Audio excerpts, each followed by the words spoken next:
Subscribe our channel for more videos. Press bell icon to get notifications of our videos.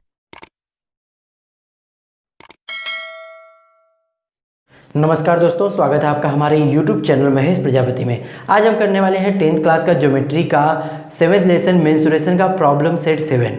Problem set जो 7 है उसकी हमने 3 part में video बनाई है। फर्स्ट पार्ट और सेकंड पार्ट की वीडियो हमने ऑलरेडी अपलोड कर दी है, उसकी लिंक आपको डिस्क्रिप्शन बॉक्स में मिल जाएगी, आप जाके उसे वहाँ से देख सकते हैं। तो आज हम करने वाले हैं पार्ट 3, जिसमें हम करने वाले हैं क्वेश्चन नंबर 9 टू लेके 12 तक।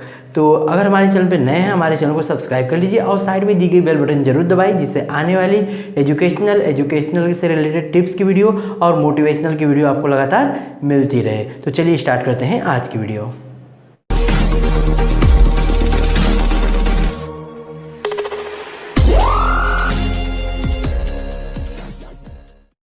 क्वेश्चन नंबर 9 हमारा है, the area of the sector of a circle of 6 centimetre radius is 15 pi centimetre square. मतलब यहाँ पे एक सर्कल दिया है जिसकी रेडियस 6 सेंटीमीटर है और उसका एरिया ऑफ सेक्टर दिया है 15 pi centimetre square. Find the measure of the arc and length of the arc corresponding to the sector. हमें क्या फाइंड करना है? Measure of arc means theta find करना है, and length of arc, length of arc का formula है, उसके help से हम लेंथ ऑफ आर्क और मेजर ऑफ आर्क फाइंड कर देते हैं। पहले जो दिया है वह लिख लेते हैं। रेडियस दिया है, यहाँ पे लिख लें हियर रेडियस कितना है 6 सेंटीमीटर और एरिया ऑफ सेक्टर कितना है 15 पाई सेंटीमीटर स्क्वायर। बस यही दो चीज़ दिया, एरिया ऑफ सेक्टर है और रेडियस है। एरिया ऑफ सेक्टर की हेल्प से हम क्या निकाल लेंगे? पहले थीटा की वैल्यू निकाल लेते हैं, मेजर ऑफ आर्क निकालेंगे। लिखेंगे area of sector is equal to क्या होता है theta upon 360 into pi R square.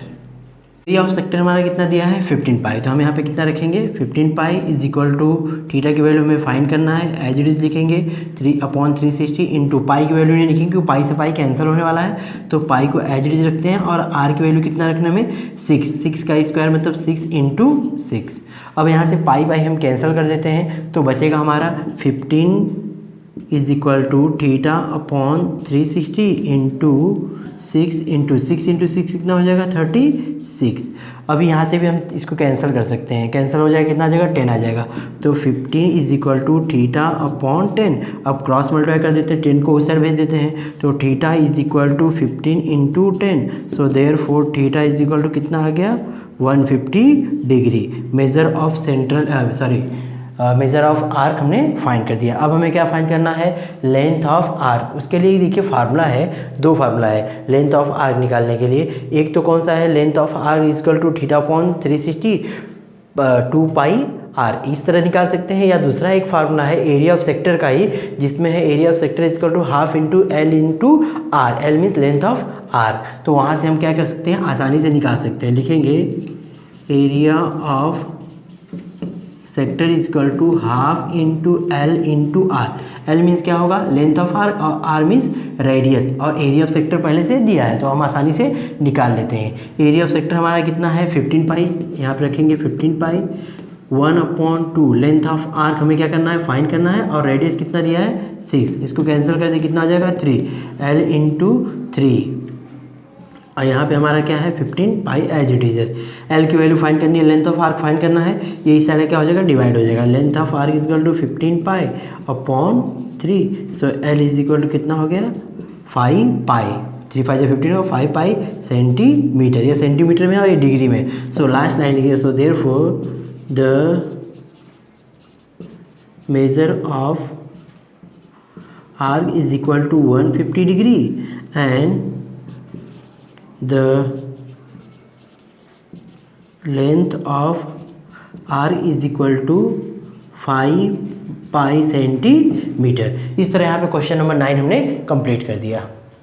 Question number 10 हमारा है, in the figure seg A B is the chord of circle with centre P. मतलब यहाँ पे क्या है, जो यहाँ सर्कल दिया है उसमें ए बी हमारा क्या है कॉर्ड है और पी क्या है सेंटर दिया हुआ है। If P A is equal to 8 centimetre and distance of the chord A B from the centre P is 4 centimetre, find the area of shaded portion. यहाँ पे देखिए जो शेडेड पोर्सन है उसको हम क्या बोलते हैं, सेगमेंट बोलते हैं। और सेगमेंट निकालने के लिए दो तरीका है। पहला एक हमारा क्या है, जो डायरेक्टली फार्मूले की हेल्प से निकाल सकते हैं, या तो दूसरा हमारा ये है कि पहले हम क्या करते हैं, ये जो पूरा हमारा सेक्टर दिख रहा है, ये यहाँ से लेके ये पूरा भाग ये सेक्टर है, उस सेक्टर को पहले हम एरिया ऑफ सेक्टर निकालते हैं और उसमें से एरिया ऑफ ट्रायंगल क्या कर देते हैं, माइनस कर देते हैं। अगर एरिया ऑफ सेक्टर में से एरिया ऑफ ट्रायंगल माइनस कर देंगे तो हमारा एरिया ऑफ सेगमेंट या शेडेड पोर्शन क्या है, आराम से निकल जाएगा। अब जो दूसरा मेथड है, क्योंकि फर्स्ट मेथड के लिए भी हमें थोड़ा कॉम्प्लिकेटेड है, सेकेंड मेथड के लिए हम क्या करते हैं, सबसे पहले हमें क्या निकालना पड़ेगा, area of the sector. Sector के लिए हमें क्या चाहिए, area of sector is equal to theta upon 360 into pi R square. वहाँ पे पाई की तो वैल्यू चलेगा, आर की वैल्यू भी चल गया, लेकिन वहाँ पे क्या चाहिए, थीटा चाहिए। थीटा मीन्स दिस एंगल, यह वाला एंगल, इस एंगल को हमें पहले फाइंड करना पड़ेगा। यह एंगल के बाद ही कुछ कर सकते हैं। तो अब देखिए वहाँ पे क्या करते हैं हम, सबसे पहले इस एंगल को यहाँ पे, इस छोटे वाले एंगल को यहाँ पे थीटा एज्यूम कर लेते हैं। चलिए अगर थीटा एज्यूम कर लिए तो इस ट्रायंगल में हम आ जाते हैं और यहाँ पे हम कोई एक पॉइंट ले लेते हैं, यहाँ पे हमने एम लिया, तो इस ट्रायंगल में हमने इसको थीटा एज्यूम किया और इस ट्रायंगल में हमने थीटा एज्यूम किया। तो थीटा की वैल्यू फाइंड करने के लिए हम क्या करते हैं, ट्रिग्नोमेट्री पढ़े थे, उसकी हेल्प से यहाँ से फाइंड कर सकते हैं। अगर ये थीटा की वैल्यू फाइंड करना है तो यह एंगल की यह कौन सी साइड है, एडजेसेंट साइड है, और यह क्या है, हाइपोटेनस। और ट्रिग्नोमेट्रिक रेशियो में एडजेसेंट अपॉन हाइपोटेनस किस में आता है, कॉस में आता है। तो कॉस की वजह से हम क्या निकाल लेंगे, इस थीटा की वैल्यू। अगर ये सपोज करिए 50 आ रहा है तो इस साइड भी कितना आएगा, 50 आएगा, दोनों क्योंकि सेम रहेंगे। उसी तरह हम इन दोनों को जोड़ करके angle A P B find कर लेंगे, थीटा की वैल्यू आ जाएगी। चलिए तो पहले हम एरिया ऑफ क्या निकालते हैं, सेक्टर। उसके लिए हम एज्यूम करते हैं और यहाँ पे हमने परपेंडिकुलर ड्रॉ किया है क्या, एम, तो लिख देंगे यहाँ पे let P M is perpendicular, seg लिख दें, let seg PM is perpendicular on chord या तो सेग AB। ये हमने क्या किया है, ड्रॉ किया है, एज्यूम किया है, तो इसके वजह हमने यहाँ पे लेट लिया है। और यहाँ पे और एज्यूम करना है एंगल, एंड उसी में लेट में ही है एंगल P डायरेक्ट लिखें तो नहीं होगा, APM, angle APM is equal to कितना हम ले लेते हैं, थीटा ले लेते हैं। बस अब हम आ जाते हैं इस ट्रायंगल के अंदर। इन ट्रायंगल PMA बोलो या तो APM बोलो, जो आपको बोलना है वही लिखते हैं। APM, एंगल APM कितना हमारा है, 90, सॉरी AMP कितना है, 90 डिग्री है। अब 90 डिग्री ये है तो हम इसमें क्या कर सकते हैं, ट्रिग्नोमेट्री रेशियो लगा सकते हैं। ट्रिग्नोमेट्री रेशियो में कौन सा लगाना है, यह एडजेसेंट साइड है और यह हाइपोटेनस है। एडजेसेंट हाइपोटेनस किस में होता है, कॉस में होता है, तो हम केवल कॉस का ही लगाएंगे क्योंकि उसकी हेल्प से हमारा थीटा की वैल्यू फाइंड हो गई। तो लिखेंगे cos theta is equal to PM upon P। Cos theta as is रखते हैं, PM की वैल्यू कितनी है, 4 और ये कितना है, 8। Cos theta is equal to 1/2। ये कॉस थीटा की वैल्यू 1/2 है, बट हमें पता है, बट कॉस 60 भी कितना होता है, 1/2 ही होता है। कॉस थीटा कितना है, 1/2, और कॉस 60 भी कितना, 1/2। अगर लेफ्ट साइड, अगर राइट साइड इक्वल है तो लेफ्ट साइड भी क्या हो जाएगा, इक्वल हो जाएगा। So therefore cos theta is equal to cos 60। Cos cancel, theta की वैल्यू कितनी आ गई, 60। इसका मतलब है जो हमारा एंगल आया, हमने जो एज्यूम किया था एंगल APM कितना आ गया हमारा, 60 डिग्री। अगर APM 60 है तो BPM भी कितना होगा, 60 होगा। सिमिलरली एंगल BPM ये भी कितना होगा, 60 ही होगा। ये भी 60, ए भी 60, तो हमारा एंगल APB जो बड़ा वाला एंगल है वह कितना हो जाएगा, APB is equal to 60 plus 60 is equal to 120 degree.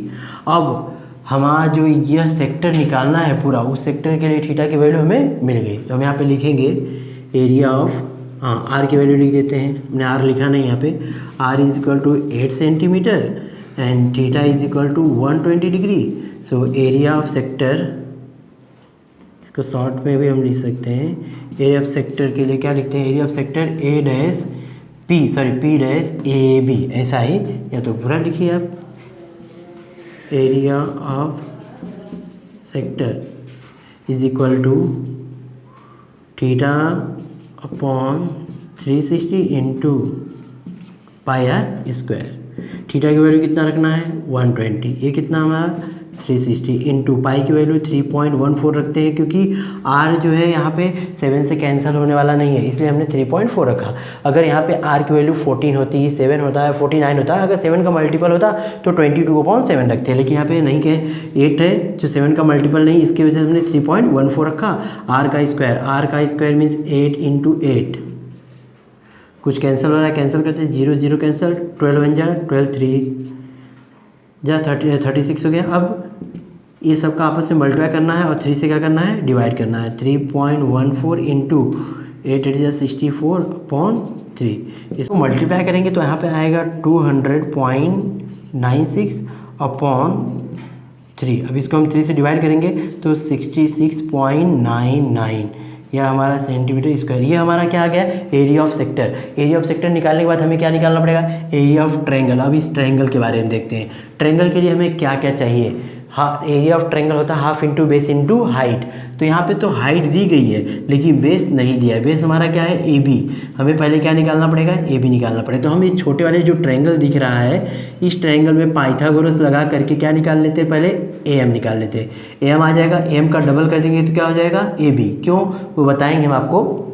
तो यह अगर सपोज करिए 5 आता है तो यह भी 5 हो जाएगा, टोटल कितना हो जाएगा 10 हो जाएगा। तो पहले हमें क्या निकालना है, ए बी निकालना है। तो ए बी कैसे निकलेगा, पाइथागोरस से। तो चलिए लिखते हैं, ट्रायंगल जो दिख रहा है पी ए एम, इसमें हम क्या लगाएंगे, पाइथागोरस, क्योंकि हमें क्या फाइंड करना है, ए एम फाइंड करना है। तो हम यहाँ पे लिखेंगे in triangle A P M angle A M P angle A M P is equal to कितना 90 degree. So by Pythagoras theorem. Pythagoras theorem क्या बोलेगा, हाइपोटेनस का स्क्वायर। तो ट्रायंगल जो इसमें लिए हम, इसमें हाइपोटेनस क्या है पी ए, तो P A square is equal to first side क्या हमारी आएगी, P M square plus A M square. P A की वैल्यू दी गई है, कितना है 8 है, तो यहाँ पे 8 का स्क्वायर, और पी एम ये भी दिया है 4 का स्क्वायर, प्लस ए एम हमें क्या करना है, फाइंड करना है, क्योंकि ए एम फाइंड होते ही हमारा क्या आ जाएगा, ए बी आ जाएगा। तो 8 का स्क्वायर 8 8 जा 64 इज इक्वल टू 4 का स्क्वायर 16 प्लस ए एम का स्क्वायर। ए एम की वैल्यू फाइंड करनी है तो 16 को इस साइड करना पड़ेगा, इस साइड आएगा तो क्या हो जाएगा minus. So A M square is equal to 64 minus 16, so A M square is equal to कितना आ जाएगा 48। अब ए एम स्क्वायर है बट हमें क्या फाइंड करना है, ए एम फाइंड करना है, तो क्या लेना पड़ेगा, स्क्वायर रूट लेना पड़ेगा। सो ए एम विल बी √48। √48 तो हम डायरेक्ट लेने इसको स्प्लिट कर सकते हैं। इसको स्प्लिट कैसे, 16 इंटू 3 कर देते हैं। 16 का रूट होता है इसलिए हम 16 इंटू 3 कर रहे हैं। 16 का रूट कितना हो जाएगा 4 √3 सेंटीमीटर। यह क्या हमारा आ गया, ए एम आ गया। बट ए एम नहीं चाहिए, हमें क्या चाहिए, ए बी चाहिए। तो हमने 8th क्लास में ही पढ़ा था कि जो सेंटर से कॉर्ड के ऊपर परपेंडिकुलर होती है वो कॉर्ड को क्या करती है, बाइसेक्ट करती है। मतलब ये दोनों पार्ट क्या हो जाएंगे, इक्वल, क्योंकि यह क्या है, परपेंडिकुलर है, और कहाँ से, सेंटर से। तो यहाँ पे हम लिखेंगे the perpendicular drawn from center of circle to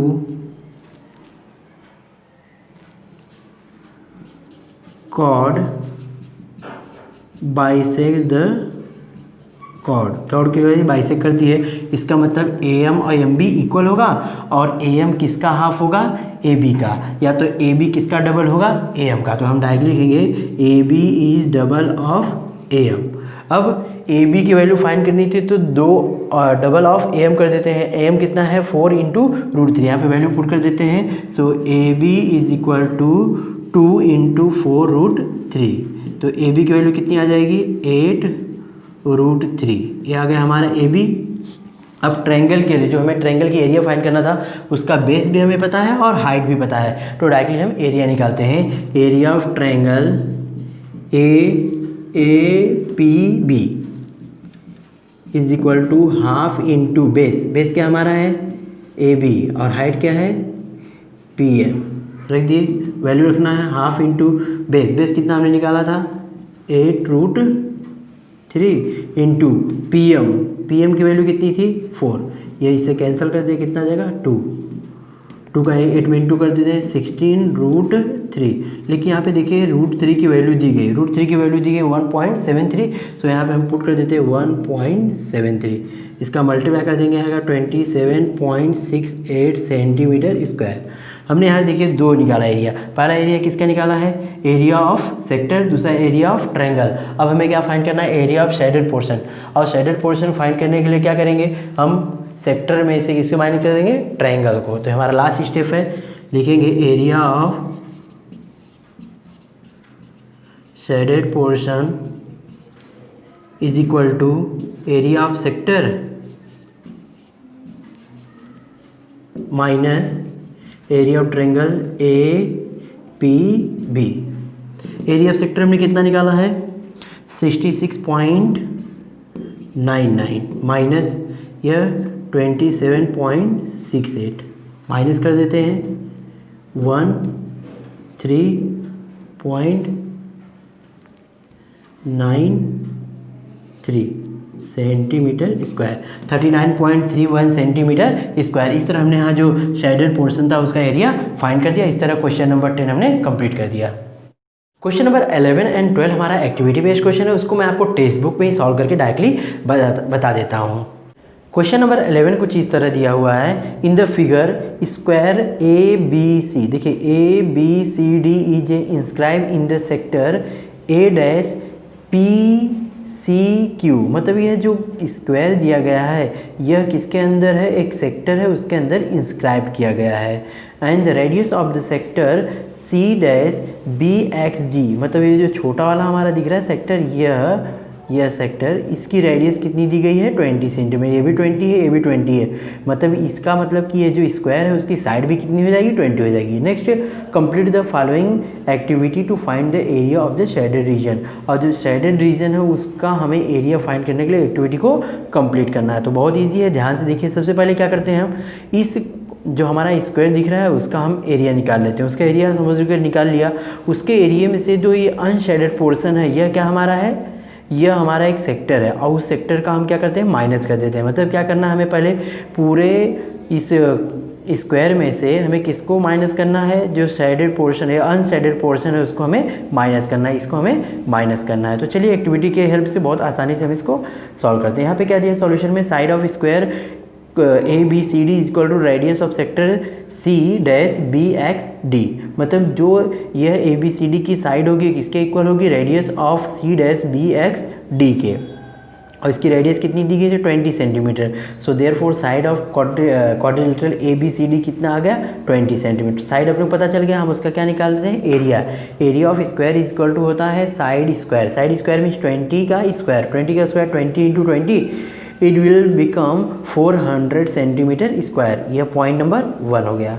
अब हमें निकालते हैं इसका, इस भाग का एड, हाँ तो यहाँ पे लिखेंगे area of shaded region inside the square, square के अंदर जो शेडेड पोर्शन है उसका एरिया क्या होगा is equal to area of square A B C D minus area of sector C dash B X D. मतलब हमने क्या किया है स्क्वायर में से हमें सेक्टर के एरिया को माइनस करना है। तो स्क्वायर का एरिया क्या होगा, यहाँ पे हमने ऑलरेडी निकाला, स्क्वायर का एरिया 400 माइनस और area of sector C B X D कितना होगा theta upon 360 into pi R square.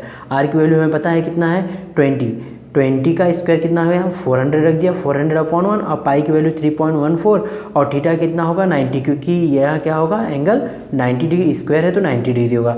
तो 90 upon 360 into 3.14 upon 1 into 400 upon 1, 0 0 cancel हो जाएगा। यहाँ पे इसको कैंसिल करेंगे कितना आ जाएगा, यहाँ पे 4 आएगा, 9 4 जा 36, 4 से 400 कैंसिल करेंगे ऊपर क्या बचेगा 100, ये 100 बचा, यहाँ पे बचा 3.14 का इंटू 100 में करेंगे कितना हो जाएगा 314, ये 314 होगा, 400 में से 314 माइनस करेंगे तो 6, मतलब ये जो हमारा इस क्वाड्रिलेटरल के अंदर जो शेडेड रीजन था उसका एरिया हमें मिल गया 86 centimetre square.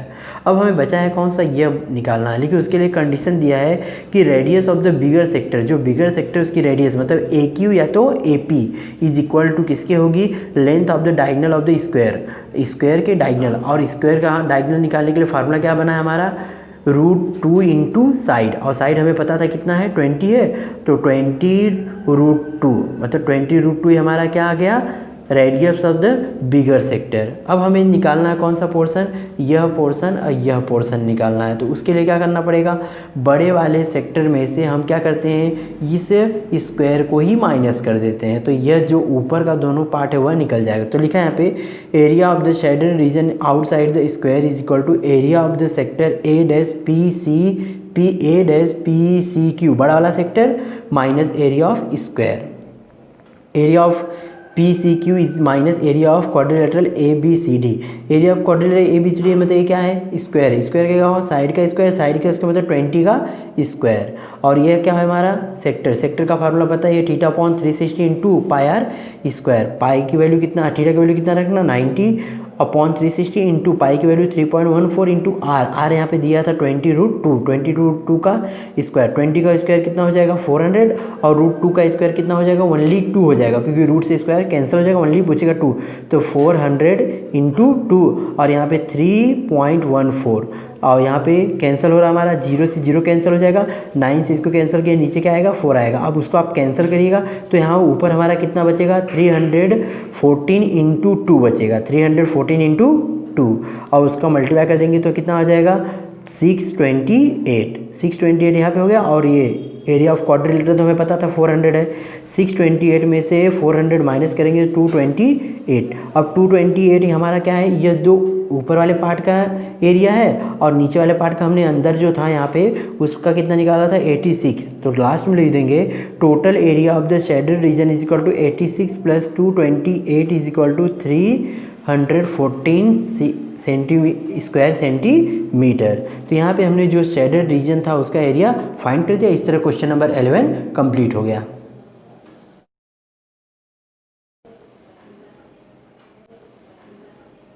Next question number 12 हमारा दिए, यहाँ पे देखिए क्या दिया हुआ है, in the figure 2 circles with centre O and P are touching internally at point A। मतलब यहाँ पे 2 सर्कल हैं, एक P सेंटर का है, एक O सेंटर का, और दोनों एक दूसरे को कहाँ पे टच कर रहे हैं, इंटरनली पॉइंट A पर टच कर रहे हैं। If BQ is equal to 9, BQ यह पार्ट दिया है यहाँ से यहाँ तक 9 दिया है, and D is equal to 5 यह पोर्शन दिया है, D दिया है 5, then complete the following activity to find the radius of the circles. मतलब दोनों जो सर्कल्स हैं उनकी हमें क्या करना है, रेडियस फाइंड करना है। तो चलिए यहाँ पे सॉल्यूशन में देखिए क्या क्या उसने एज्यूम किया है। Let the radius of the bigger circle BR, जो बड़ा सर्कल है, जो बड़ा वाला सर्कल है उसकी रेडियस को हमने कैपिटल R एज्यूम किया, and that of the smaller circle BR मतलब स्मॉल r एज्यूम करना है। अब बड़े वाला जो सर्कल है उसकी एरिया क्या क्या है, रेडियस क्या क्या है, OB OA OC OD, यह सब क्या हो जाएगा, कैपिटल R हो जाएगा यहाँ पे। और जो स्मॉलर जो छोटा वाला जो सर्कल है उसकी 2 ही रेडियस दिख रही है, एक PQ है एक PA है, तो PQ एंड PA क्या हो जाएगा, R हो जाएगा। अब हमें यहाँ पे देखिए क्या निकालना है, OQ निकालना है। तो OQ कैसे निकलेगा, OQ is equal to bigger of the radius of the bigger circle minus 9, उसमें से क्या करना 9 माइनस करना रहेगा। तो यहाँ पे देखिए लिखा है directly OQ is equal to OB minus BQ। OB की वैल्यू कितनी थी, OB हमारा जो रेडियस है बिगर सर्कल की तो R रहेगा, और BQ हमारा कितना दिया है 9, मतलब हमारा OQ कितना आ गया R माइनस 9 आ गया। इसी तरह OE मतलब देखिए OE निकालना है तो क्या करना पड़ेगा, इस पूरे में से मतलब OD में से, OD को में क्या एज्यूम किया है कैपिटल R मीन्स 5, तो क्या आ जाएगा OE, मतलब स्मॉलर जो छोटा वाला ये जो पार्ट है यह पार्ट OE कितना आ गया हमारा R माइनस 5 आ गया। अब यहाँ पे देखिए क्या लिखा है, एज द कॉर्ड QA, हमारा QA कौन सा कॉर्ड है, QA यहाँ है, यह हो गया, और दूसरा एक कॉर्ड कौन सा है ई एफ यह है, दोनों क्या कर रहे हैं, सर्कल को एक दूसरे को कहाँ पे इंटरसेक्ट कर रहे हैं, अंदर ही। तो एज द कोड Q A and E F of the circle with centre P intersect in the interior of the circle, so by the property of internal division of two chords of a circle. यहाँ पे क्या है देखिए, अगर दो chords अगर circle के अंदर अगर इंटरसेक्ट करती हैं तो उनका क्या होता है, जो मल्टीप्लिकेशन होता है कुछ इस तरह इक्वल होता है। मतलब ओ क्यू, यहाँ पे देखिए आप, O Q is equal to O Q into O A is equal to O E into O F. अब यहाँ पे जो जो वैल्यू हमें पता है वहाँ पे पुट कर देते हैं। ओ क्यू हमने निकाला था, कितना निकाला था, r-9 यहाँ पे है, r-9 लिख देंगे। ओ ए क्या है, कैपिटल जो बड़ा वाला सर्कल है उसका क्या है, रेडियस है, तो कैपिटल R लिख देंगे। और ओ ई यहाँ पे नहीं दिया हमने, हाँ सॉरी ओ ई निकाला हमने, कितना है r-5। लेकिन ओ ई और ओ एफ दोनों इक्वल है, यहाँ पे दिखा है कि ओ ई एफ इक्वल है, सो देयरफॉर हम ओ एफ की वैल्यू भी क्या लेंगे, r-5 लेंगे। अब क्या करना है, r का इंटू आर में करेंगे r², r का 9 में करेंगे 9r। अब ये हमारा फार्मूला है, इसको चाहे तो हम फार्मूला ओपन करते हैं, तो r का मल्टीप्लाई दोनों में, 5 का मल्टीप्लाई दोनों में, तो r² प्लस 10r प्लस 25 आ जाएगा। r² से r² कैंसिल हो जाएगा, 10 को इधर लेके आएंगे, 10 में से 9r माइनस करेंगे, कितना आएगा 1r, बचेगा 25। r कैपिटल R की वैल्यू कितनी आ गई, 25। मतलब हमारा जो बिगर सर्कल है उसकी रेडियस कितनी आ गई, 25 आ गई। जो ए क्यू होगा, यहाँ पे देखिए ए क्यू होगा, और A Q is equal to A B minus B Q, A Q is equal to A B minus B Q. और ए बी की वैल्यू क्या हो जाएगी, ए बी मीन्स क्या हो जाएगा 2r। सो लिखेंगे हम यहाँ 2r is equal to 50 minus 9। 50 कहाँ से आया, क्योंकि ए बी की वैल्यू कितनी हो जाएगी, आपको ए बी की वैल्यू हो जाएगी 25 प्लस 25 कितना हो जाएगा 50। 50 minus 9 is equal to 41। So r is equal to 41/2। 41 को 2 से डिवाइड करें 20.5। यह स्मॉलर जो छोटा सर्कल था उसकी रेडियस आ गई, और ये जो बड़ा सर्कल था उसकी रेडियस आ गई। इस तरह हमने यहाँ पे एक्टिविटी क्वेश्चन नंबर 12 भी कंप्लीट कर दिया। पर हमने प्रॉब्लम सेट 7 का पार्ट 3, जिसमें हमने क्वेश्चन नंबर 9 to 12 पूरी तरह कंप्लीट कर दिया है। हमारी वीडियो कैसी लगी कमेंट में जरूर बताएं। अगर हमारी वीडियो आपको अच्छी लगी तो अपने दोस्तों में शेयर करना ना भूलें। Thank you.